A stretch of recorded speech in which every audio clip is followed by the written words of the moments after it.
रामेश्वरम नामक एक गांव में बालू नामक एक लड़का रहता था। बालू बचपन से ही अनाथ था। वह मंदिर में रहता था क्योंकि उसको कोई घर नहीं था। लोगों की मदद करके वह बदले में उनसे खाना पीना मांगता था। अब क्योंकि बालू का अपना परिवार नहीं था, वह गांव के हर किसी को अपना ही मानता था। परंतु गांव में कोई भी उसकी परवाह नहीं करता। बालू को बहुत बुरा लगता था। कभी कभी उसको बहुत सारा काम करने के बाद भी ठीक से खाना नहीं मिलता। बालू हमेशा बड़े बड़े सपने देखा करता था। मंदिर में बैठे बैठे बालू सोच रहा था कि वह अपने सपनों को पूरा कैसा करेगा, जब उसने मंदिर के पंडित को बचा हुआ दान चोरी छुपे चुराते हुए देखा और घर की ओर निकलने लगा। पंडित ने बालू से कहा, हे बालू, आज का प्रसाद भी खत्म हो गया है। तुम इसी का इंतजार कर रहे थे ना? पर नहीं है तो पानी पी लो और सो जाओ, और हाँ, मंदिर पे नजर रखना। पंडित जी, क्या आपकी कोई इच्छाएं हैं? ऐसा क्यों पूछ रहे हो? तुम मेरी इच्छा पूरी करोगी क्या? जब आपकी कोई इच्छाएं हैं तो आप किसको पूछते हो? देवी माँ के अलावा और कौन है? तो जो मांगे वो पूरा कर देती है क्या? जब तक देवी माँ सामने प्रकट नहीं हो जाती तब तक तुम दिल से प्रार्थना करते रहना, फिर वो तुम्हारी इच्छाएं पूरी करेगी। चलो, मुझे अब देर हो रही है, मुझे जाना है। ऐसा कहकर पंडित चला गया। बालू खड़ा हुआ और देवी माँ की मूर्ति के पास गया। अपना पूरा ध्यान लगाकर बालू अपने मन में देवी माँ का जाप करना शुरू किया। इसी तरह हफ्ते बीत गए और बालू प्रार्थना करता ही गया। एक रात बालू जब प्रार्थना कर रहा था तब, बालू, तुम्हारी भक्ति से मैं प्रसन्न हुई हूँ। बोलो, क्या चाहिए तुम्हें? काफी देर तक सोचने के बाद बालू ने कहा, देवी माँ, मुझे ये वरदान दो कि मैं जो भी छूऊं वो सोने में बदल जाए। अच्छा, अवश्य। बालू को ये वरदान मिलते ही उसने मंदिर को छुआ और पूरा मंदिर सोने में बदल गया। यह देखकर बालू खुशी से झूम उठा और सुबह सवेरे गांव की ओर चला गया। बालू गांव के बीचों बीच एक बरगद के पेड़ के पास गया और सबको बुलाया। मेरे भाइयों, बहनों, बड़े और बुजुर्ग, सब आ जाओ इधर, देखो जादू। क्या हुआ बच्चे, इतनी सुबह सुबह क्यों चिल्ला रहे हो? अपनी आंखें खोलो और देखो। ऐसा कहकर बालू ने पेड़ को छुआ तो पूरा पेड़ सोने में बदल गया। सब लोग चमकीले सुनहरे पेड़ को देखकर आश्चर्यचकित रह गए। ये मेरी जादुई शक्ति है, जिससे मैं जो भी अपने हाथों से छूऊं वो सोने में बदल जाता है। ये सुनकर सब लोग और भी हैरान रह गए। सबको अब बालू पसंद आने लगा और उससे अच्छा बर्ताव करने लगे। बालू बहुत खुश हो गया और इधर से उधर दौड़ने लगा कुछ और बच्चों के साथ। बालू घर से घर जाने लगा, सब कुछ छूते हुए। एक एक करके सारे घर सोने में बदलने लगे और जल्द पूरा शहर एक सुनहरा शहर बन गया। सब लोग बालू की प्रशंसा करने लगे। सब लोगों ने उसको मजेदार भोजन भी दिया। बालू भी ये सब देखकर उत्सुक हो गया। टोकरी से जब उसने सेब को उठाया तो सेब भी सोने में बदल गया और बालू उसको खा नहीं पाया। ये देखकर बालू दंग रह गया। उसने सोचा कि अगर ऐसा ही रहा तो उसको भूखा मरना पड़ेगा। फिर उसको पानी पीना था, पर पानी के मटके को छूते ही पानी और मटका दोनों सोने में बदल गए। बालू को समझ नहीं आया कि अब वह क्या करे। उसकी शक्ति उसको भूखा और प्यासा रख रही थी। बालू जल्दी एक नदी के पास गया और पानी लेने नदी में हाथ डालते ही पूरी की पूरी नदी सख्त सोने में बदल गई। जल्द गांव के सभी लोगों ने देखा कि कहीं भी पानी ही नहीं है और सब कुछ सोने में बदल गया, तो वो परेशान होकर बालू के पास दौड़ते हुए आए। तुमने ये क्या किया बालू? तुमने सारे पानी को सोने में बदल डाला। अब हमारे पास पीने के लिए कुछ नहीं है, हम कैसे जीवित रहेंगे? तुमने सारे गांव को नष्ट कर दिया। गांव के सारे लोग बालू को ताने मारने लगे। वही लोग जो बस कुछ देर पहले उसकी प्रशंसा कर रहे थे, अब एक क्षण में उसके दुश्मन बन गए, उसको अकेला छोड़कर चले गए। ये सब सहकर बालू कूट कूट के रोने लगा। बालू को इतना दुखी और परेशान देखकर देवी माँ फिर से उसके सामने प्रकट हुई। क्या अब तुमने देख लिया कि तुम्हारी इच्छा का परिणाम क्या हुआ? तुमने कुछ सीखा या नहीं? देवी माँ, मैं बचपन से अकेला हूँ, तो मैंने इस गांव को ही अपना माना था। मुझे लगा अगर मेरे पास ऐसी कोई शक्ति होगी तो सब लोग मुझे पसंद करेंगे और मेरे साथ रहना चाहेंगे। मेरा और कोई इरादा नहीं था। ठीक है बालू, मैं इस वरदान को वापस ले लूंगी और सब कुछ पहले जैसा कर दूंगी। ऐसा कहकर देवी माँ ने सब कुछ ठीक कर दिया और बालू को आशीर्वाद दिया कि वह हमेशा स्वस्थ रहे और गांव के सभी लोग उसको प्यार करें और उसका अच्छे से ख्याल रखें। इस कहानी से हम ये सीखते हैं कि जो भी अपनी बुद्धि का उपयोग नहीं करेगा वो कभी कुछ नहीं पा सकता, पर जो सोच समझकर काम करता है वो दुनिया की किसी भी बाधा को आसानी से पार कर सकता है। एक समय की बात है जब दूर एक राज्य में रहता था एक सच्चा और अच्छा महाराज। वो बहुत बुद्धिमान था और उसने एक शानदार सिंहासन खड़ा किया था। महाराज अत्यंत धनवान भी था। उनके पास थे 7 गुप्त कक्ष जहाँ पर वह अपना सारा सोना और धन रखा करते थे और केवल उन्हीं को उन कक्षों की पहुंच थी। उन कक्षाओं को खोलने की चाबी उनकी छड़ी थी जिसको वो हमेशा अपने पास ही रखते थे। छड़ी के ऊपर एक हरा रत्न था जिसको कक्ष के दरवाजे के ताले लगाने की छेद में डालना होता है, जिससे वो बड़ा दरवाजा खुल जाता है। अब सारे धन दौलत में महाराज को एक चीज बहुत प्यारी थी जो 7वें कक्ष में रखा हुआ था। वह एक सुंदर अंगूठी थी जिसको महाराज की माँ ने मरने से पहले दिया था। अतः महाराज ने उस अंगूठी को एक शीशे के बक्से में रखा था। हर रोज अपनी माँ की याद में वह उस अंगूठी को देखा करते थे और फिर अपनी छड़ी से दरवाजा पर ताला लगा देते थे।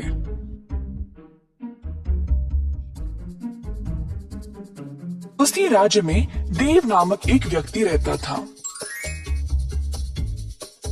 देव एक चोर था। लोगों का जेब मारना,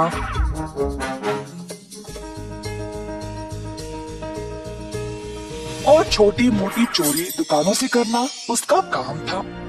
मगर अब देव इन छोटी मोटी चोरियों से ऊब गया था। अब कुछ बड़ा करना चाहता था, अमीर बनने के लिए। अब एक ही जगह इस लायक थी, महाराजा का महल। पर वो उधर जाएगा कैसे? महाराजा से ही सीधा कैसे चोरी करेगा? देव लालची था और कई दिनों तक इस महा चोरी की योजना बना रहा था।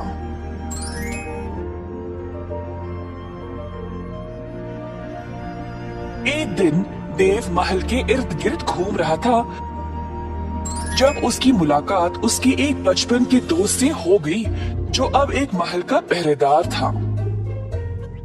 प्रणाम मेरे दोस्त, कैसे हो? बहुत खूब देव, अब मैं राजमहल के दरवाजे की पहरेदारी करता हूँ। बहुत समय के बाद हम मिले हैं, तो तुम क्या करते हो? देव ने सोचा कि यही मौका है अंदर घुसने का।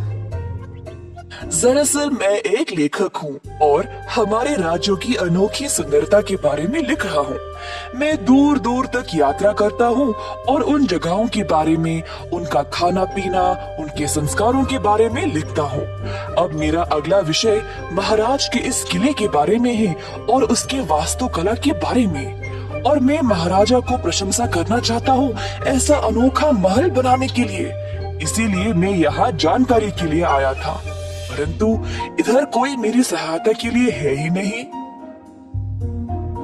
इस महल के कई अनोखे चमत्कार हैं। मैंने तो ये भी सुना है कि इधर 7 गुप्त कक्षाएं हैं जहाँ पर महाराज अपना सारा खजाना रखते हैं। अच्छा, ये तो काफी अनोखा लगता है। और कुछ बता सकते हो तुम मुझे? अरे हाँ, और इन कक्षाओं के बारे में तो बहुत लोग जानते हैं, पर बहुत कम को पता है कि इन कक्षाओं को केवल महाराज की छड़ी से ही खोला जा सकता है। ओह, वही जिसपे हरा रत्न लगा है। वाह, मुझे तो पता ही नहीं था।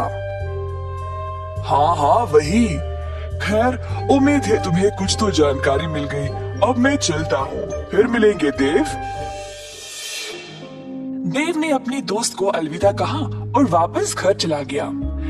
देव ने सोचा कि ये 7 कक्षाएं तो बहुत हो जाएंगे, तो अब उसको एक कक्षा चुनना पड़ेगा जिससे उसका सारा जीवन संवर जाएगा। पर महाराज की छड़ी को वह चुराएगा कैसे? देव ने एक योजना बनाई 7वें कक्ष की चोरी करने का। बीच रात का समय था। देव महल के अंदर घुस गया जब उसका पहरेदार दोस्त दरवाजे पर सो गया था। देव ने महाराज के कमरे की ओर देखा और एक रस्सी को दीवार पे लगे एक डंडे पर डाला और खुद को ऊपर खींचने लगा। खिड़की से झांक के देखा तो महाराज सोए थे। धीरे से वह कमरे में आया और वही थी छड़ी। देव ने छड़ी ली और महल की सीढ़ियों से कक्षों तक पहुंच गया, परंतु हर एक कक्ष पर एक पहरेदार था। देव ने कुछ जानवर की आवाज निकाली और पहरेदार देखने चले गए कि वह है क्या। तुरंत देव 7वें कक्ष की ओर गया और छड़ी से दरवाजे को खोल दिया। देव ने अपना भोरी निकाला और जितना हो सका उसमें डाल दिया। शीशे के बक्से वाली अंगूठी भी उठा लिया और जल्दी से दरवाजे को बंद करके वहां से चला गया। अगले दिन महाराज जब नींद से जागे तो हैरान परेशान हो गए। उनकी छड़ी लापता थी और कक्ष में जाके देखा तो उनकी माँ की अंगूठी भी गायब। महाराज आग बबूले हो गए, पर उनको पता था कि चोर को कैसे पकड़ा जाए। तुरंत उन्होंने एक पत्र लिखा अपने राज्य के लिए। मैंने अपनी सबसे कीमती चीज खो दी है, एक अंगूठी, और किसी ने उसको चुराया है। अगर किसी को भी ये मिले तो मुझे वापस लौटा दे और बदले में उसको ढेर सारा खजाना भेंट में दिया जाएगा। कई दिनों तक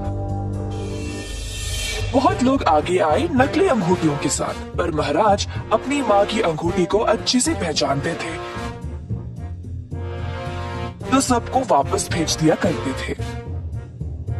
जब यह खबर देव तक पहुंची तो उसने देखा कि वो अंगूठी तो उसी के पास थी। देव को अब और खजाने की लालच लग गई। ये तो कोई पुरानी अंगूठी लगती है। मैं महाराजा को बोलूंगा कि मुझे कहीं मिली और फिर भेंट में दिया खजाना भी ले आऊंगा।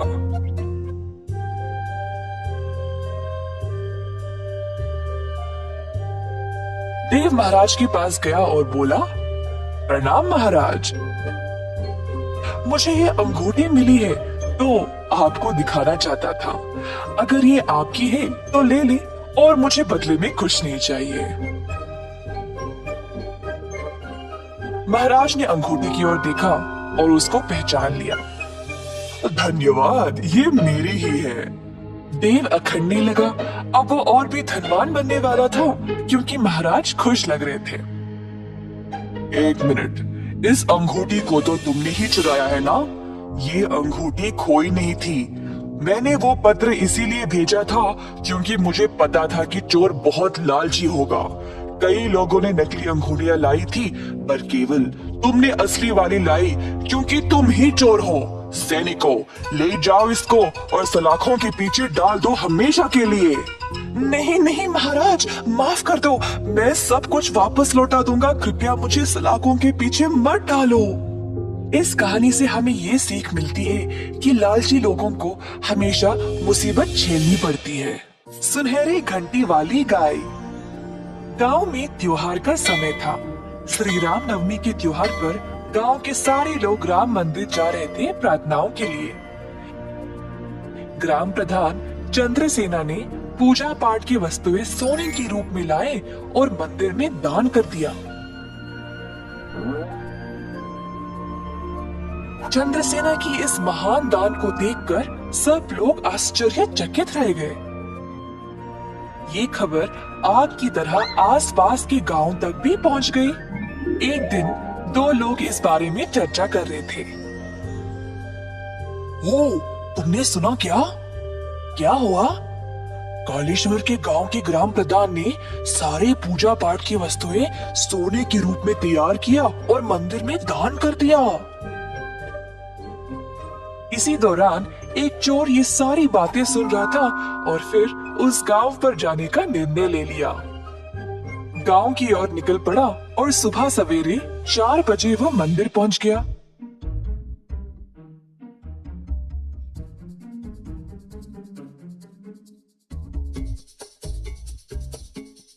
चोर ने मंदिर की कक्ष के दरवाजे को खोलने की कोशिश की। जब खुला तो अंदर सोने की वस्तुएं देखकर चकित रह गया। जल्दी में उसने आगे की सीढ़ी नहीं देखी और फिसल गिर पड़ा। जो भक्त मंदिर में सो रहे थे जाग गए और तुरंत उस दिशा में गए। चोर वहां से जल्दी भागना चाहता था। तुरंत उसने एक सोने की घंटी उठाई और वहां से भाग निकला।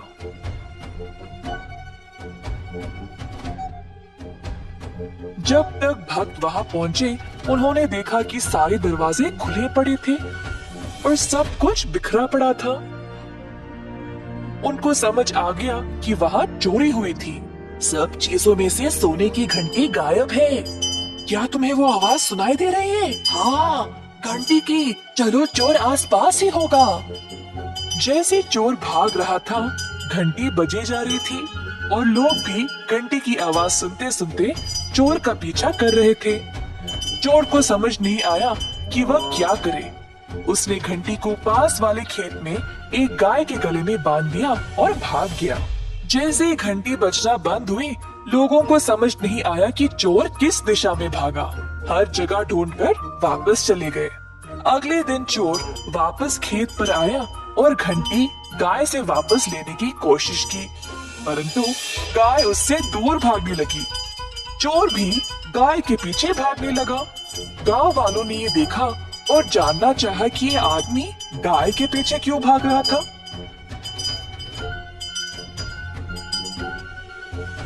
तभी उन्होंने देखा कि वो सोने की घंटी गाय के गले में लटक रही थी। अब सबको समझ आ गया कि वही आदमी ने चोरी की थी। सब उसके पास आए और उसको रंगे हाथ पकड़ लिया। इस कहानी में हम ये सीखते हैं कि अपने पापी कर्मों से चाहे हम कितना भी दूर भागने की कोशिश करें, वे कभी मिटते नहीं। कई साल पहले की बात है। एक महान से राज्य में कृष्णदेवराय नामक एक शासक रहा करते थे। उनकी माँ बहुत धार्मिक महिला थी। माता जी ने अपने जीवन में कई धार्मिक स्थानों का दर्शन किया और बहुत सारे पूजा पाठ में भी भाग लिया था। महाराज अपनी माँ से बहुत प्रेम करते थे। जैसे साल बीतते गए,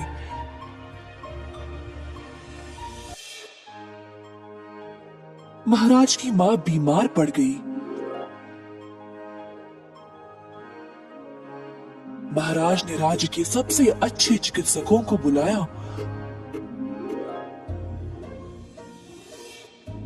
परंतु माँ जी की अब उम्र हो चुकी थी। सबसे अच्छी दवाई भी काम नहीं किए और अंत में वह चल बसी। महाराज कृष्णदेवराय अकेला महसूस करने लगे और अपनी माँ को बहुत याद करते थे। जब उनकी माँ बीमार थी, तब वह अपने बेटे से आम खाने की मांग करती थी, परंतु आम का बंदोबस्त करने से पहले ही वह चल बसी। महाराज को ये बात और भी ज्यादा चुभने लगी कि वह अपनी माँ की आखिरी इच्छा पूरी नहीं कर पाए। आखिरकार समय आ गया था उनको इस संसार से विदा करने का। अंतिम संस्कार करने के लिए जो पुजारी आए थे वे माता जी की आखिरी इच्छा के बारे में जानकर उसका गलत फायदा उठाना चाहने लगे। महाराज, आपकी माता जी की आखिरी इच्छा मीठे आम खाने की थी जो अधूरी रह गई। अब उनकी आत्मा की शांति के लिए आपको कुछ सुनहरे आम दान में देना होगा।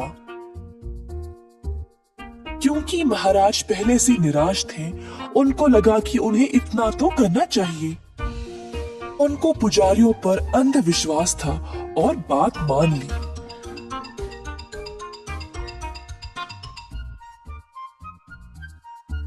राजा ने 10 सुनहरे आमों का प्रबंध किया और पुजारियों को दान में दे दिया।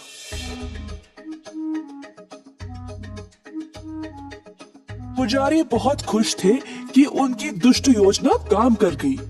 अंतिम संस्कार करके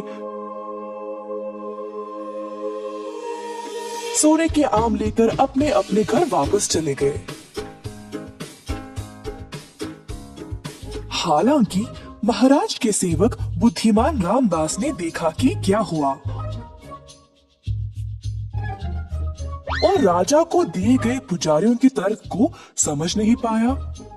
पुजारियों के हाथ में सुनहरे आम कैसे एक मरे हुए इंसान की आत्मा को खुश कर सकता है। उसको पता था कि पुजारियों ने महाराज को बेवकूफ बनाया। रामदास ने उन सबको सबक सिखाना चाहा। कुछ दिनों बाद रामदास ने पुजारियों को अपने घर आमंत्रित किया।